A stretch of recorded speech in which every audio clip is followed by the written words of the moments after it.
de venir aujourd'hui, peut-être, lorsqu'on vous dit qu'il y a un problème au sein de ce parti, le message qu'on veut passer n'est pas qu'on encourage qu'il y a ce problème. C'était stratégique parce qu'il fallait que les choses se fassent de manière urgente. Et je l'ai dit, et j'ai dit non, il y a urgence de réagir. Vous vous rendez compte combien d'années il a fallu pour avoir un opposant à la crème de M. Kanto face à la barbarie du régime Dia? Parce que la plupart, vous voyez, qu'on le veuille ou pas, il a quand même apporté un certain éveil, une certaine révolution politique au sein de l'opinion.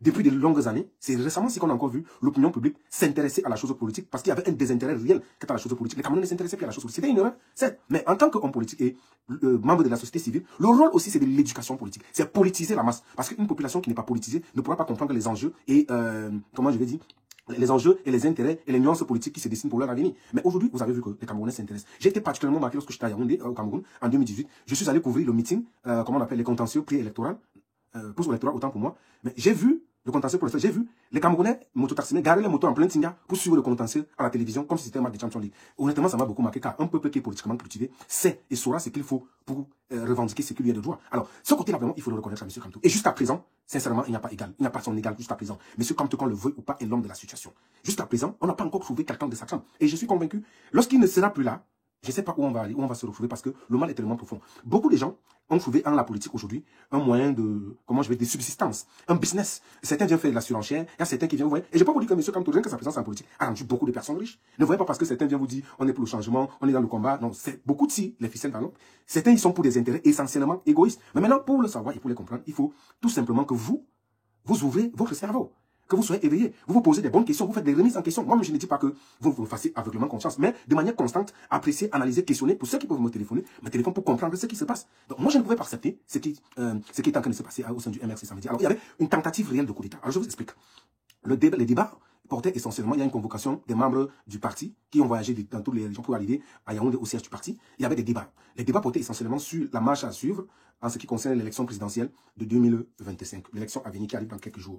Donc, il était question de consulter le parti pour requérir et avoir les avis des uns et des autres. Les débats qui étaient posés sur la table portaient notamment sur faut-il soutenir des candidats ou un candidat à l'élection présidentielle, ceux qui sont là parce que M. Kamto a été arbitrairement exclu, même si certains leaders se revendiquant de l'opposition sont restés muets. Je peux comprendre la posture de M. Kamto aujourd'hui. Il a subi, parce que je vois les gens lui mettre une pression, dire non, il faut qu'il se prononce, non, pourquoi il est à un moment donné, inverser un peu les rôles, parce que c'est facile de critiquer le travail des autres, c'est très facile. Inverser un peu les rôles. Parfois, je me demande, je sais pas à qui je parlais, avec qui je lui posais la question, mais je vois que M. Kamto, c'est un extraterrestre.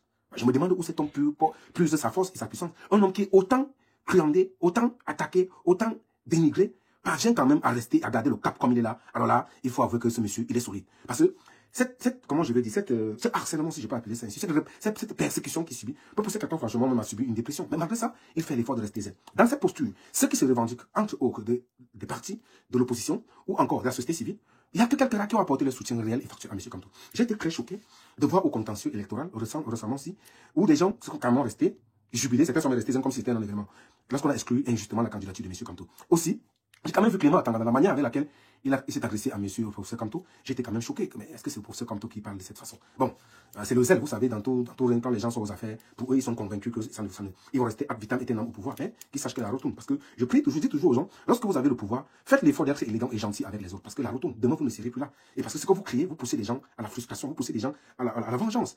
Vous voyez, faites des choses, mais mettons de l'élégance. Parce que demain, vous pourrez ne plus être là. Et vous comprenez pourquoi ce régime est prêt à tout pour se maintenir au pouvoir. Rappelez, souvenez-vous, avant que la décision du contentieux électoral ne soit prise, j'avais fait un live pour vous donner le chemin que la décision avait été prise dans le clan de Chantal Lengongo et autres d'exclure la candidature de Kamto. Certains ont commencé à raconter des trucs, ils ont commencé à me verser les attaques. Je ne vous demande pas de m'aimer parce que je ne suis pas à la quête de l'amour. Mais vous pouvez ne pas m'aimer. Mais lorsque je vous donne une information, s'il vous plaît, respectez-la. Je peux aussi me tromper par de bonne foi. Il m'est arrivé souvent de me tromper, je suis un être humain. Mais si, quand je donne une information, si ça ne vous arrange pas, je vous prie de déguerpir simplement de ma part. Vous ne me payez pas pour ça, je suis désolé. J'ai sacrifié de mon temps, j'ai sacrifié de ma jeunesse, j'ai subi des attaques physiques, des emprisonnements. Aujourd'hui, je viens en exil parce que je veux.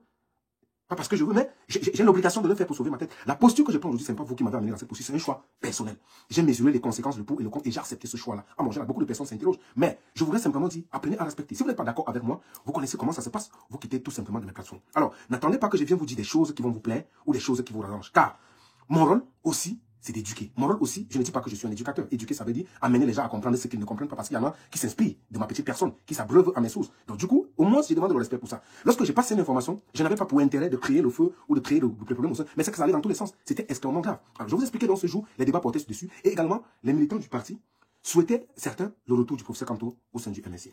Alors, il y a donc parlant du premier sujet, sur la consigne à tenir, la suite à tenir en ce qui concerne comment on appelle ça, les candidatures en cours avec les élections à venir, certains estimaient qu'il faut prendre des décisions.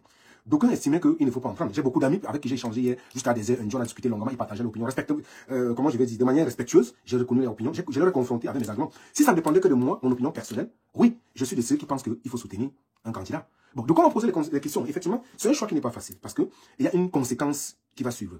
La conséquence, c'est qui va l'assumer. Alors, moi, la plupart des gens étaient d'accord que le parti soutienne certains candidats, mais ils ont bien les préalables, comme vous avez vu dans les communiqués. Il y a certains qui n'étaient pas d'accord. Ils donnaient les arguments selon lesquels non. Et c'est légitime de penser comme ils le disent. C'est toute personne qui a ses neurones, se pose des bonnes questions, qui estimait que, bon, c'est là maintenant, qu'est-ce qui fait la fiabilité de ces candidats? Parce qu'aujourd'hui, on s'attendait au moins à ce que Bello et Thilo s'asseyent et qu'ils organisent un front. Mais je vais vous donner ma position claire. Bello, en ce qui me concerne pour moi, c'est quelqu'un qui ne m'inspire pas. Jusqu'ici, c'est quelqu'un qui n'est pas clair. Je vais vous dire, parce que vous savez, c'est moi qui ai donné les informations, avant même qu'elle arrive, sur les démissions de Thilo et Bello. J'avais les informations. Ils étaient encore aux affaires. C'est moi qui donne les informations, les dates et les jours précis qu'ils vont démissionner. On connaît pourquoi Bello a démissionné. Bello ne démissionne pas par conviction. Bello démissionne parce qu'il subit une pression de la base, des militants de la base qui lui disent non, il faut que tu prennes une décision. Et aussi, ce qui le pousse aussi à démissionner, c'est le départ des Thilo. Parce qu'il y a une contrainte. Qu'est-ce qu'il faut faire? Il faut créer une posture, une démission de l'autre côté pour essayer de départager les voix dans le septentrion. Parce que Bello, avec cette crainte-là, si les militants démissionnent pour rejoindre Thilo, qu'est-ce qu'il fait? Et vous avez même vu, malgré ça, Bello ne tient pas un discours de rupture totale. Vous comprenez? Il est trop dans les... Même quand on lui pose des questions, il ne répond pas clairement. Pour moi, c'est un monsieur qui ne m'inspire pas trop. Parce que j'attendais au moins jusqu'à ce jour, bon, je garde encore espoir, hein, parce qu'en politique, c'est pas mathématique, en politique, il ne faut jamais dire jamais. Je peux me tromper dans ce que je dis, mais c'est ce que je pense légitimement. Donc, du coup, je pense que jusqu'ici, Bello n'a pas montré par de Par contre, Thilo essaie de montrer la rupture. On s'attendait au moins à ce que Bello et Thilo fassent front commun. Si l'intérêt vraiment, c'est de mettre ces gens, le clan Biya, parce que Biya ne gouverne plus, il ne tient plus. Biya ne tient plus. Vu son âge et les maladies qui vont avec, il ne peut plus tenir. C'est légitime, c'est normal. À son âge, on ne peut plus tenir. Maintenant, le clan, notamment le clan Chantal, Biya, les Ngongo et autres, les Babou, qui Vondoayolo, et Nathalie Moudiki, Chantal, qui gouvernent, ont intérêt à le maintenir là, parce qu'ils gouvernent à travers lui par procuration. Du coup, ils sont conscients, parce qu'on est en période de transition. Ils sont conscients que s'ils quittent les affaires, ils ne savent pas ce qu'ils peuvent être. Soit, peut-être qu'ils vont se retrouver en prison, soit, peut-être qu'ils vont se retrouver en exil. Ils ont peur. Ils ont tellement peur de ce qui viendra. Donc, pour eux, il faut tout faire pour se maintenir au pouvoir. Quitte à ce que les gars fassent même une révolution du palais. C'est pourquoi j'attire l'attention de l'opinion. Et le peuple aussi a son rôle. Cet homme a beau demander aux Bello et autres de se mobiliser, de s'unir. Mais qu'est-ce que les Camerounais font aussi à leur niveau? D'une part, je suis un peu choqué de dire que les Camerounais sont responsables parce qu'il y a une forme d'attente, comment je vais dire, une forme d'indifférence. On a comme l'impression que les Camerounais sont atteints d'un syndrome de Stockholm. Mais quand lorsque vous discutez en off avec eux, tout le monde se plaint. Tout le monde au pays va mal. On en a marre, machin. Alors, sachez donc une chose aujourd'hui. Ce n'est pas Dieu qui viendra changer notre pays. Retenez-le. Ce n'est pas Dieu qui viendra changer le Cameroun. Même pour amener les leaders à se mettre ensemble, il faudrait aussi que vous-même vous prêchiez par les exemples. Vous comprenez un peu? J'ai toujours plusieurs fois lancé les appels de vous dire, faites très attention, ne prêtez jamais l'oreille aux gens qui vont vous amener des discours de tribalisme. C'est une construction, c'est une stratégie bien organisée par le régime pour amener les Camerounais à se confronter entre eux et vous distraire. Parce qu'au fond, ce n'est pas ça. La malgouvernance que nous subissons aujourd'hui ne cible pas une seule tribu. Même les gens issus de la tribu du président de la République subissent cette malgouvernance. Et il ne met pas en application cette politique moribonde-là, sur pied, lui seul. Il le fait avec les composantes des autres tribus. C'est pourquoi, aujourd'hui, et stratégiquement, il est inintelligent de verser dans ce type de discours. Parce que le Cameroun d'en bas en bas, c'est toutes les tribus qui subissent. Donc, au lieu de prêter le flanc à ces discours, mobilisez-vous plutôt.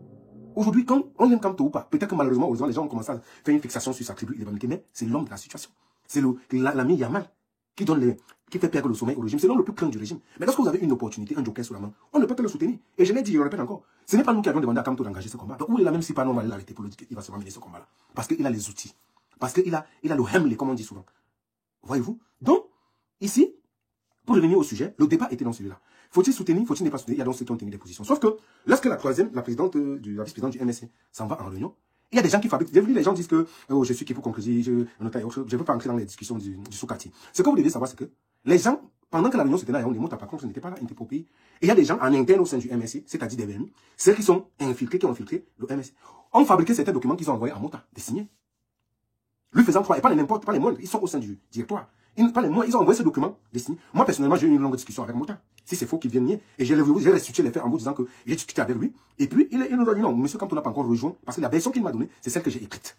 Lorsque les gens disaient partout que Kamto est revenu au MSC, non, c'est la base, effectivement, mais en dehors de ce débat sur la base, et avec effectivement ce sujet-là. Mais tandis que les gens étaient au siège du MSC pour faire cette réunion-là, et il y a donc des gens qui font des communiqués en off, parce que moi, n'étant pas là, on induit une erreur pour lui faire signer ces communiqués-là. Et ces mêmes gens, ils se connaissent, certains ont essayé de m'appeler très tard dans la nuit d'hier. Ils vont se reconnaître.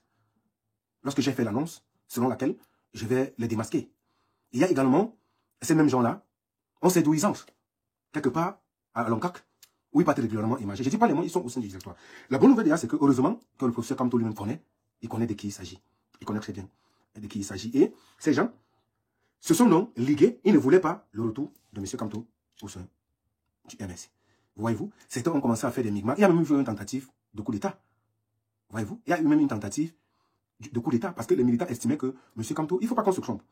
Il ne faut pas qu'on se trompe. Ce que vous deviez savoir simplement, c'est que le départ du professeur Kamto au Manidem est un départ stratégique. On n'a pas besoin de dessiner ça. Si quelqu'un n'a pas compris ça vraiment, c'est que je ne sais pas quoi le cerveau lui sert. On connaît tous que c'était face à une position circonstancielle, face à une posture, parce que il fallait absolument trouver un plan B par rapport au projet macabre que le régime avait mis sur pied pour écarter sa candidature à la présidentielle d'octobre 2025. Donc, il rejoint le Manidem justement parce qu'il fallait compléter, il fallait avoir, comme c'est ces partis qui devaient le porter, il ne fallait pas traiter le flanc au régime pour essayer de trouver des prétextes afin d'éliminer sa candidature. Donc on sait tous que dans l'âme, M. professeur Kamto est du MRC, voyez-vous, il fait partie des personnes, avec le professeur Foguet et autres, qui étaient là à la création, autant pour moi, du parti, et que jusqu'ici, qu'on le veut ou pas, il a encore tous les outils, la pointe qui est là pour conduire ce parti. Donc, ce qui veut dire, non, il est à l'Oumandé, on sait tout ce que c'était, on n'a pas besoin de dessiner ça. Si quelqu'un n'a pas compris ça vraiment, qu'il a cherché son cerveau, il l'a mis. Parce que là, c'est que le cerveau ne lui sert à rien. Donc, on n'a pas spéculé là-dessus. Alors, donc, du coup, dans cette volonté, donc, des militants que le professeur Kamto revienne au sein du parti, il y a des gens qui n'étaient pas d'accord.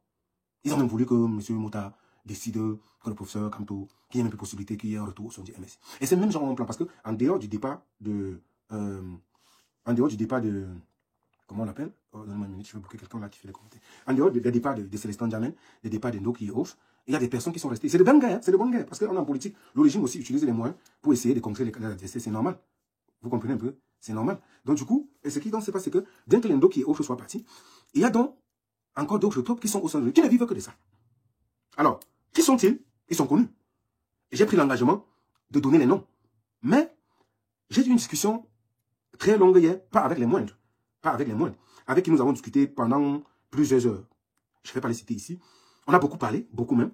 Et qui ont estimé, eux-mêmes, ils ont reconnu. Ils savent. Heureusement, ce qui me réjouit, c'est qu'ils m'ont rassuré qu'ils connaissent ces personnes-là. Ils ont estimé qu'ils n'étaient pas, ils m'ont demandé de ne pas donner les noms pour le moment. Parce qu'ils savent jusqu'où ils veulent que ces personnes-là. Vous-même, vous savez, vous qui êtes là, il suffit de voir. Vous comprenez de qui il s'agit. Vous savez de qui il s'agit. Ces gens même émargent quelque part à la DGSN. Alors, ils ont une mission, parce que le régime actuel veut mettre tout sur pied pour dissoudre le MRC. Donc, ces gens ont pour mission, alors, de créer le tohu-bohu au sein du MRC, créer le désordre, la discorde, pour que l'administration profite également de cela pour dissoudre le parti. Et ces gens ont même déjà pris de l'argent. Ils ont même déjà pris de l'argent des avances pour parvenir à leur fin. Vous comprenez? Ils ont même déjà pris de l'argent. Ils savent comment ils savent, certains même sont cachés indirectement dans le live. Ils se connaissent. Ils ont même déjà pris de l'argent. C'est un candidat pour faire le plan venir, pousser les autres, les uns et aux autres, à créer ces problèmes-là au sein du MSC. Et maintenant, pour que l'administration territoriale dissolve ce parti. Parce qu'ils savent que les échéances à venir, notamment avec les législatives et autres, le MSC va rabâcher les voix. Mais donc, là, maintenant, il est question de tout faire pour créer des problèmes au sein du MRC et dissoudre ce parti. Mais je me réjouis parce que les échanges que j'ai eus hier très tard dans la nuit avec ces responsables-là et pas les moindres, ça m'a rassuré qu'ils connaissent au moins ce qui est en train de se jouer là. J'ai été très ravi. Parce que le fait aussi parfois, c'est vrai, beaucoup de personnes se poseraient la question, pourquoi est-ce que j'ai porté cette information sur la place publique? Excusez-moi, j'ai quand même fait lui, Mamadou et Bignetta. J'essaie quand même de faire la confusion entre les là et les lui et les le. Donc la différence autant pour moi, ça veut dire, lorsque je donne une information, je sais où je vais. C'est vrai, ce n'est pas toute information qu'on donne. Mais je sais pourquoi il a fallu que je mette cette information. Et je peux vous assurer que l'information que j'ai mise dehors a permis de résoudre beaucoup de choses. Si je ne le faisais pas, je peux vous rassurer que ce qui s'est passé à samedi, beaucoup ne savaient pas. Quand j'ai commencé à parler, les gens commençaient à se dire comment m'impliquer. Mais il a fallu stratégiquement que je fasse cela. Parce qu'il ne fallait pas que le dernier souffle, qui nous restait encore dans l'espoir du changement, je ne dis pas que c'est l'alpha et l'oméga. Non. Et il y en a aussi qui se battent, beaucoup se battent là, pour que les choses bougent, les lignes bougent. On voit. Bien qu'il n'ait pas peut-être les mêmes auras, mais il y a ceux qui se battent. Mais malheureusement, la plupart de ces gens qui se prennent pour de l'opposition c'est des businessmen. Vous savez, quand vous regardez certains, vous voyez, les partis politiques fabriquent toujours les opposants, conformer les opposants qu'ils veulent à leur goût. C'est-à-dire pour donner l'impression du jeu, de l'équilibre démocratique, alors qu'au fond, il n'y en a pas. Je vais vous poser une question. Vous pensez vraiment que certaines personnes qui viennent sur des plateaux ou qui se disent véritablement des gens qui sont sérieux dans les engagements, pourquoi ils ne sont pas autant persécutés que le professeur Kamto? Pourquoi? Posez-vous la petite question. Pourquoi les autres? Lorsque vous voyez le régime persécuter tellement quelqu'un, sachez que c'est où il y a la vérité. Je prends l'exemple sur ma petite personne. Vous avez vu par exemple, à cause de mes postures, quand j'étais au Cameroun, vous avez vu ce que j'ai subi. Je ne peux pas. Parce qu'une fois j'avais échappé à une arrestation en plein hôpital central, il avait fallu que les gens interviennent pour que pour qu'on me libère. Même une fois, quand j'étais encore à l'époque, avec les mouvements du stand-up au Cameroun, les vendredis noirs, je me souviens, nous étions au siège du CPP, c'était au quartier, au hôtel du plateau à Yaoundé. Et il y a un commissaire de police qui m'a arrêté, il voulait m'amener. C'est quand j'étais en 2013 ou 2012. Si mes souvenirs sont exacts. C'est Karola qui avait intervenu ce jour pour demander, je crois qu'elle va se souvenir de cette affaire-là. Les gars m'embarquaient parce qu'ils avaient effectivement vu. Parce qu'avant, je travaillais beaucoup avec les Bergerines Noumou, les Dita ou Madame Kawala. On faisait des réunions, la République des peuples noirs, avec des mouvements de stand-up parce qu'il fallait porté des mouvements qui consistaient, a dit non et a fait tomber ce régime parce que c'est le régime extrêmement dangereux. Vous voyez un peu? Il n'y a pas de démocratie. Depuis 43 ans, nous avons estimé que c'est énorme. Donc, vous voyez le type de persécution. Mais il y a des gens qui sont là, au contraire, ils ont les gars du corps, ils sont bien outils, ils sont bien... Ça veut dire c'est ce type d'opposants conformistes. Et ils ont des éléments de langage qu'on les donne d'aller faire sur les places publiques pour donner l'impression à l'opinion que... qu'ils sont avec vous, alors qu'au fond, ils ne le sont pas. Il a fallu du temps pour que les gens dévisagent enfin qui était Olang. Or, Olang, il fait partie des premières personnes qui étaient là lorsqu'on criait le MRC. Mais c'était des infiltrés avec les petits qui Fabien Assidana et autres. L'adverbe d'intensité. Donc, c'est extrêmement. Et c'est pas les blagues. Tous sont conscients de ça. Donc, du coup, je pense aussi humblement, comme ceux qui lui donnent ses conseils, d'autres conseils, il fallait que le professeur Kanto réfléchisse bien. Parce qu'il faut aussi qu'il comprenne que la position qu'il doit prendre pour la conduite à tenir avec l'élection présidentielle à venir va également jouer un très grand rôle dans l'avenir de son parti, le MRC, et même pour son avenir politique. J'aimerais qu'il réfléchisse. Je pense que c'est un être humain. Il faut qu'il pèse le pour et le contre. Il faut qu'il pèse, parce que j'ai dit encore, la position qu'il doit prendre doit jouer un rôle important pour l'avenir du MRC et de lui-même. Si ça ne dépendait que de moi, je souhaite que le professeur Kanto fasse une sortie et qu'il donne une consigne pour quelqu'un. En attendant, parce qu'en politique, je vous ai dit, on ne dit jamais, jamais. Je sais qu'il discute, je sais qu'il construit, je sais qu'il a un niveau d'information très élevé, mais le professeur Kanto n'est pas n'importe qui. Je sais qu'il a des informations que certainement nous n'avons pas ou que nous avons aussi. Il n'est pas dupe. Je peux comprendre l'homme dans son questionnement aussi, quitte à ce que le jeu que les uns et les autres jouent. Mais je pense que, pour moi, si les personnes avec qui j'échange, je pense qu'ils ont des avis différents et qu'ils peuvent me donner les arguments qui tiennent, pourquoi il ne faudrait pas que le professeur Kanto soutienne quelqu'un? Je pense que pour l'avenir de son parti, ça aura une conséquence énorme. Qu'il le fasse et puis rester serein. La suite, quelle que soit la position que les autres candidats vont prendre, ça dépendra de l'opinion publique sur la juger. Mais je pense qu'aujourd'hui, là, il faut il faudra faire un choix, parce que l'avenir du parti est important. Et je vais rapidement ajouter que, oui, beaucoup de mes amis même ne sont pas très d'accord. Ils pensent que non. Mais il ne faut pas que le professeur Kanto donne l'impression, la posture du bad, vous connaissez ce qu'on appelle le bad, comment on appelle de manière triviale de quelqu'un qui a le mauvais cœur, comme on le dit techniquement, que non, si ce n'est pas lui, c'est eux. Même s'il est convaincu que ces gens, certains candidats ne jouent pas frangé, je pense qu'il faut qu'il donne une consigne. Parce que l'avenir de son parti pour la suite dépend. L'opinion publique n'est pas dupe. Qu'il joue son rôle. Maintenant, on va mettre ces gens-là devant les responsabilités. Nous, notre rôle aussi, c'est de veiller. Parce que s'il y a des mauvais jeux, nous allons dénoncer. Ce qu'il faut dire clairement aujourd'hui au Cameroun, et qu'il faut que vous le sachiez, je vous le dis encore, si vous ne changez pas le Cameroun ne vous changera pas non plus. Ne tenez pas dire qu'il viendra changer notre pays. Non. Dernièrement, j'ai parlé avec les gens après la décision du contentieux, qui étaient tellement abattus qu'ils me disaient qu'ils vont abandonner le combat. Je leur ai dit non, on ne laisse pas, on n'abandonne pas le combat. Un combattant ne laisse pas le combat. Non. C'est même ça. Le combat, c'est que tu prends des coups comme tu en donnes. Et le combat sera le goût. Quand le chef bandit malmène l'acteur jusqu'à l'acteur, que sa conseil va changer la nature. Non, ça ne va pas changer la nature du conseil constitutionnel, nous savons tous. Mais, pour la suivi de son parti, que ce soit même si vous voulez que je dise ça terre à terre, même dans cette action, il faut que parce que j'ai des informations, il y a certaines informations stratégiques que je ne peux pas mettre ici. Parce qu'il ne faut pas, ici n'est pas, on sait tous que le conseil constitutionnel et autres sont acquis à la cause du, c'est même les militants du RDPC, parce que la femme de Clément Tangana, elle est députée du RDPC. Vous avez vu comment il dansait le jour où on l'a nommé. C'est un gars même qui a il est même plus militant même que les militants du RDPC. On attend rien de lui, sincèrement, je ne dis pas ça. Mais c'est le message, le signal au sein de l'opinion, parce que tout acte qu'on pose maintenant, c'est pour l'opinion. Les Camerounais, c'est pour eux qu'il faut agir. C'est pour eux. Moi, je pense qu'il faut donner une consigne de vote. Maintenant, si les autres, pour moi, Tiroma est en train d'inspirer. Si demain il va faire faux jeu, parce que, bon, rien ne dit que Tiroma est quelqu'un de très crédible, parce qu'il a été toujours versatile. Mais, jusqu'ici, il inspire quand même d'être quelqu'un qui peut être dans la lecture. Je ne dis pas que c'est le cas, je peux me tromper. Mais si demain, donc, il vient jouer bizarrement, nous prenons nos frais de cette action à témoin. Il ne faudrait pas qu'on s'appuie contre l'accuse Kanto, on se base sur prétexte comme Kanto, sur Kanto, en disant que c'est lui qui fait partie d'une personne, qu'il est un leader selon lequel, en dehors de lui, c'est lui ou rien. Non, ce n'est pas bon. Ce n'est pas bon. Parce que lui-même, il avait dit qu'il n'est pas né avec une affiche collée sur son visage, qu'il est président, qui sera président de la République. Alors, si le professeur Kanto peut mettre des bases, même pour l'opinion, même pour l'avenir de demain, c'est aussi une grandeur politique. Parce que ce que les autres ne lui ont pas apporté là, ils prêchent par le concret, l'amour. Vous comprenez? Ils prêchent par le concret, ils montrent l'exemple, ils prêchent par c'est même une opportunité historique et communicationnelle. Je ne sais pas si on se comprend. Je peux me tromper. Après, tu peux m'appeler, on peut échanger inbox. Mais je te dis stratégiquement, pour moi, je pense humblement qu'il faut qu'il soutienne quelqu'un. Même si la personne va vouloir s'alléger devant. L'opinion sera là. Non, on surveille. Parce que le débat qu'ils vont te dire demain, c'est quoi que le professeur Kanto égoïste. Parce que c'est même encore, il est même encore même plus en difficulté parce que le choix, excusez-moi, je comprends que c'est pas facile. La position est, comment je vais dire, le choix qu'il prendra sera déterminant pour sa carrière politique. Mais il ne faudrait pas qu'il donne l'impression d'être quelqu'un de mauvais qui veut tout pour lui et rien pour les autres. C'est ça. C'est ça. C'est ce que c'est ce que je pense humblement. C'est ce que je pense. Donc, on sait tous, et je disais au Camerounais que, oubliez, le Conseil constitutionnel ne doit jamais venir jouer en faveur de Paul Biya. Mais le nombre compte. Je suis déjà ravi parce que le MRC a demandé que les Camerounais aillent retirer les cartes. Je vous prie, allez retirer vos cartes. Et vous avez vu, dernièrement, les gens, après l'exclusion, le rejet de la candidature de Maurice Kamto, les gens avaient commencé à lancer une campagne contre quoi ils détruisaient les cartes électorales. J'ai dit non, c'est une stratégie du régime pour vous décourager. Allez massivement voter. Allez-y massivement. Le problème, c'est le nombre. Quand on prend mathématiquement les nombres, on vous dit l'année, en 2018, Biya a gagné avec, où c'est... pour l'instant, peut-être 35 millions, 30 millions. On vous dit que la majorité électorale est peut-être de 10 ou 12 millions. Vous voyez que même jusque-là, sur les 12 millions, il n'y a que 1,5 million. Imaginez, on vous dit qu'ils ont gagné avec ces 500 ou 800 000 voix. Mais imaginez si on double, il y a au moins 8 millions, les gars partent voter. Quand les gars, on vote en quantité réduite, la fraude est facile. Vous voyez un peu? La fraude est facile. Et par contre, si vous n'y allez pas, parce que l'enjeu maintenant, ce sera le rapport de force. Et je vais vous dire quelque chose. Le régime de Biya, c'est difficile, monsieur Nobel, que le Biya et Tiro Maé. Ça peut arriver, mais je doute fort. Parce que pour moi, Bello ne joue pas Frangé dans liste ici. Je vais vous expliquer le pourquoi de la démission de Bello. C'est une pression du parti. Et quand Tiro m'a démission, c'est oui. Même quand on lui pose la question, il jongle dans les réponses. Il ne répond pas, on lui pose la question, quel était le but? Oui, c'est vrai qu'il était libre de rencontrer les ici, mais il ne répond pas, il est dans le jonglage. Il n'est pas clair, il ne montre pas patte blanche. Il ne donne pas des arguments de crédibilité. Ce gars est dans les micmacs.